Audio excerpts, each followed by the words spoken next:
जी अच्छा, शहजाद साहब ये बताइए कि चूंकि आपने जिक्र कर ही दिया, देखिए ग्राउंड अटैक शायद चूंकि पाकिस्तान के पास न्यूक्लियर वेपन्स भी हैं, हर तरह के छोटे वाले भी हैं, जो कि अगर वो अंदर दाखिल होते हैं या बॉर्डर पे होते हैं तो एयर स्ट्राइक्स का ही ज्यादा जिक्र हम सुन रहे हैं। अब एयरफोर्स की तरफ आते हैं कि अगर आप जरा कंपेयर करें कि इंडिया पाकिस्तान की एयरफोर्स, क्या पाकिस्तान की एयरफोर्स जो है उसकी वो मुकाबला कर सकता है? क्योंकि इंडिया तो बड़ा क्लेम करता है कि जी हमारी, और कन्वेंशनली वो हैं भी आगे बाकी दीगर मामलात में, हथियारों में, साइज ऑफ द आर्मी में। तो एयरफोर्स का जरा एक जायजा लीजिए कंपैरेटिव तरीके से। बिल्कुल, मैं जरूर लेता हूँ थोड़ा सा 30 सेकंड बिफोर दैट।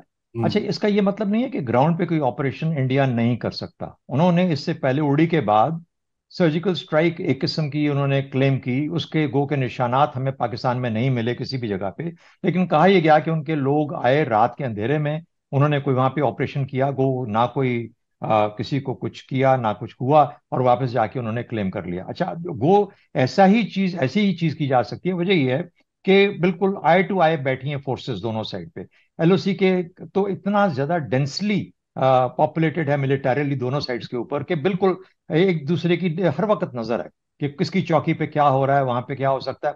अच्छा, ये भी हुआ है कि एक चौकी पे हमला हुआ, वो हमारी तरफ भी हुआ उनकी तरफ भी हुआ, यानी मुख्तलिफ टाइमिंग्स के अंदर। तो इस तरह की चीजें होती रही हैं, लेकिन ये सिग्निफिकेंट कोई ना खबर बनती है, ना इसका कोई असर आता है, ना इफेक्ट आता है। तो अगर कोई इंडिया इस तरह का काम करना भी चाहता है तो इसलिए मैं कहता हूं कि वो जमीन पे नहीं होगा, हवा में ही होगा। अब आपका सवाल कि इसके ऊपर इंडिया की एयरफोर्स जो है वो किस तरीके से उसकी क्या हैसियत है, पाकिस्तान कैसी, देखिए दोनों ममालिक के जो पर्पज हैं, जो उनका मिशन है, जो टास्क है, वो तो वाजे है और दोनों को पता है। इंडियन एयरफोर्स के अपने मिशन है, उनको टू फ्रंट वॉर के लिए तैयारी करनी है।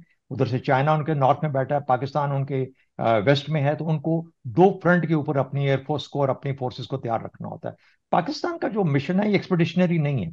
पाकिस्तान का मिशन जो है, ये जिसे कहते हैं कि डिफेंसिव ऑफेंसिव ऑपरेशंस हैं। यानी हम ऑफेंस करते हैं अपने डिफेंस की खातिर। हम दुश्मन को इस हद तक पैरामीटर ऑफ सिक्योरिटी अपनी बढ़ाते हैं कि हम उसको इतना ऑफेंसिव जब भी हों, हम इस तरह के हों कि वो हिम्मत ना करे कि ज्यादा आगे आके हमारे ऊपर कोई किसी किस्म का हमला कर सके। तो ये पाकिस्तान का जो रिक्वायरमेंट है वो अपनी जो हमारी बॉर्डर्स हैं, हमारी जो एयर स्पेस है, उसका दिफा है। हमने कोई एक्सपीडिशनरी फोर्स के तौर पे कहीं जाना नहीं है। इंडिया की सोच थोड़ी मुख्तलिफ है। वो ब्लू वाटर नेवी भी बनाना चाहता है, वो दूर दूर भी देखता है, उसकी नजर भी दूर है, वो चीन के साथ भी मुकाबला करना चाहता है। फॉर द पर्पस जो हमारे मिशंस हैं, हमारे पास हम पूरी तरीके से इक्विप्ड हैं। बल्कि इंडियन एयरफोर्स की तरफ आपने देखा होगा कि इंडियन एयरफोर्स के चीफ ने रिसेंटली इंडिया टुडे कॉन्क्लेव के अंदर सबके सामने एक्सेप्ट किया, और ये आया जो ये इसके शेयर भी हुआ, जहां पे उन्होंने ये कहा कि हम इंडियन एयरफोर्स अपने आप को तैयार नहीं समझती। और ये बहुत वहां पे इंडियन एयरफोर्स, और बल्कि वो उनके एक डिटेल्ड इंटरव्यू भी हुआ उनके उसके बाद उनका, जिसके अंदर की ये चीज वाजे होकर सामने आई कि वो समझते हैं कि जिस किस्म के वेपन्स की उनको जरूरत है, जिसमें पाकिस्तान का पलड़ा भारी है, जिस किस्म की इलेक्ट्रॉनिक वॉरफेयर, इलेक्ट्रॉनिक स्पेक्ट्रम के अंदर जिस तरह पाकिस्तान को फौकियत हासिल है, वो इंडिया के पास अवेलेबल नहीं है। इसमें इन चीजों में टाइम लगता है इनकी तैयारी के अंदर। आपको उसको एक तो सोर्स करना पड़ता है जहां से आपने खरीदने हैं, उसके बाद उनको फिर ऑप्टिमाइज करना पड़ता है अपनी जरूरत के हिसाब से। आपने उनको उस तरीके से तैयार करना है कि वो आपके जो एग्जिस्टिंग फ्लीट है उसके अंदर मदगम हो जाएं और इंटीग्रेट हो जाएं। जब तक वो इंटीग्रेट नहीं होंगे, वो एक और एक 11 नहीं बनेंगे, वो एक और एक दो ही रहेंगे। तो पाकिस्तान की जो स्ट्रेंथ मैं समझता हूं, और मैं आपको अब अपने 40-50 साल के तजर्बे की बुनियाद पे बता रहा हूं, हमारी स्ट्रेंथ हमेशा से एक और एक 11 की होती है, इंटीग्रेशन। हमारी इंटीग्रेशन बहुत बेहतर है इंडिया के हिसाब से। और क्योंकि हमें मालूम था कि हमारे पास अपने जो प्लेटफॉर्म्स हैं उनकी तादाद कम है, तो हमें उनकी कैपेसिटी और कैपेबिलिटी को बढ़ाने के लिए इनको आपस में मिलाना पड़ा, इंटीग्रेट करना पड़ा, यानी आपस में डेटा लिंक्स क्रिएट करने पड़े। और अब हमारे तमाम एसेट्स, चाहे वो जमीनी है, चाहे हवा में है, चाहे जिस तरह के भी हैं, सपोर्टिंग एलिमेंट्स हैं या जैसे भी हैं, उन सबको हमने डेटा लिंक के थ्रू कनेक्ट किया हुआ है। और वो एक बहुत जबरदस्त फोर्स बन जाती है, जिसका इजहार 2019 में भी वाज़े तौर पे हमने किया। और गो के उस वक्त 5 या 6 जहाज उनके गिराए जा सकते थे, लेकिन चूंकि मकसद एस्केलेशन नहीं था, मकसद यही था पैगाम देना कि हम इस काबिल हैं कि आपको हम निगेट कर सकते हैं और बंदोबस्त कर सकते हैं। तो इसलिए वो बस वहीं तक रखा गया, एस्केलेशन को, प्रोवोकेशन की तरफ नहीं गए। प्रोवोकेशन की तरफ नहीं गए, बिल्कुल 2019 वाला जो था रिपीट। लेकिन शहजाद साहब थोड़ा सा ये भी बताइए कि अ, ये सारी तो मैं आपसे जारी बात है हाइपोथेटिकल एक सिनेरियोज हैं। आप कितना एस्केलेट होता हुआ देख रहे हैं आपकी अपनी प्रोफेशनल और एनालिटिकल जो है ओपिनियन, उसमें आप ये देख रहे हैं कि ये एक हद से आगे एस्केलेट होगा? रजा देखिए, 2008 में जब मुंबई हुआ ना, तो आपको पता है कि मुंबई इससे बहुत बड़ा वाकया था।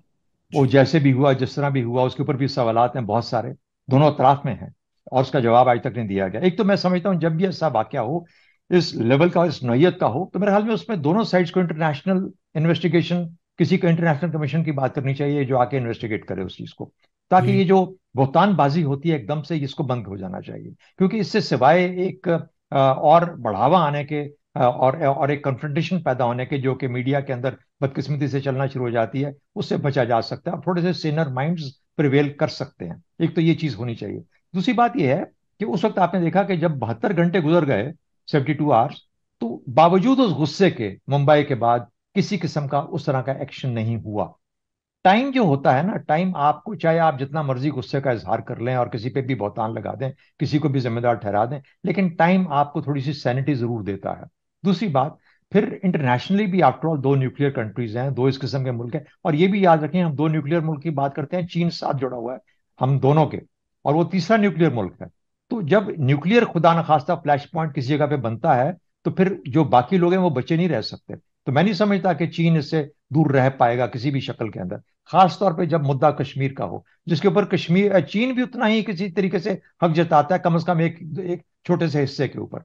तो ये जब इस तरह की चीजें होती हैं, फिर मैंने आपसे ये भी जिक्र किया कि ईरान का मामला है, जहां पर के अमेरिका और ईरान आपस में कोई बातचीत कर रहे हैं, वहां पे उसको भी वो ठंडा करना चाहते हैं, ईरान को काबू में करना चाहते हैं। गजा और इसराइल के मामला चले हुए हैं। जब आप इंटरनेशनल एनवायरनमेंट को देखते हैं, तो मुझे लगता है कि इंटरनेशनल प्लेयर्स फिर बीच में जरूर इन्वॉल्व हो जाते हैं। तो time is good, time is of essence, in the sense के वक्त के साथ साथ चीजें आहिस्ता आहिस्ता थोड़ी सेटल हो जाती हैं। गो, इससे ये समझ नहीं लेना चाहिए कि उनकी जो जो जो जो डोमेस्टिक ऑडियंस है वो सेटिस्फाई हो जाएगी। कहीं ना कहीं पे कुछ छोटा मोटा करके, हो सकता है उसको बढ़ा बढ़ा के मीडिया के थ्रू को आइडेंटिफाई करें, हमने एक और सर्जिकल स्ट्राइक कर ली, हमने ये कर लिया, वो कर लिया, कोई दहशतगर्दी का वाकया पाकिस्तान में जिस तरीके से वो करवा रहे हैं, बलूचिस्तान में भी है, और खैबर पख्तूनख्वा में, वहां पे कोई ऐसी हरकत कर दें, यानी something like that. I would expect कि that is what they will do and then declare it their victory. If they get to do जो वो कर रहे हैं, उन्होंने 2019 में किया, तो मुझे लगता है कि फिर इस दफा पाकिस्तान का रिएक्शन पहले से ज्यादा सख्त होगा, और फिर वो हमें एक रिस्की स्लिपरी स्लोप पे डाल देगा।